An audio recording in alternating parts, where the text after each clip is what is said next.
ብዙ ጊዜ አንድ የምጠየቀው ጥያቄ ግርፍ ላይ በገናው ቁጥሩ መጥቷል፣ ግርፉ መጥቷል፣ ግን አይስብም። እንደሚፈለገው የሚያክል ደግሞ አይሰማም፣ አይስብም ነው። ምንድነው ምክንያቱ? ይሄ ሁሉ ከምንገርፋቸው በገና አውታሮች እንዚራ ነው ምክንያትነቱ። ሁለት አይነት በገናዎች አሉ። አንደኛው በገና በጣም የሚነዝር ነው እንደ አቶ አለም ዋጋ። ሁለተኛው በገና ደግሞ እንደ ዘርፉ ነው።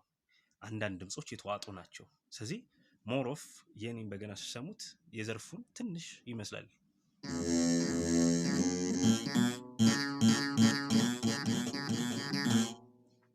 የተዋጡ ድምጾች አሉ። ስለዚህ እንደ አቶ አለም ዋጋ ወይ በጣም ቆንጆ የተረጋጋ ንዝረት ያለው በገና ፈልጉ፣ አለዚያ ደግሞ በተሻላችሁ መጠን የሚነዝሩትን ንዝረታቸውን ልክ መቀነስ አለባችሁ ስትገርፉ፣ አለዚያ መሰማማት አትችሉም ማለት ነው። ሰላም እግዚአብሔር ከእናንተ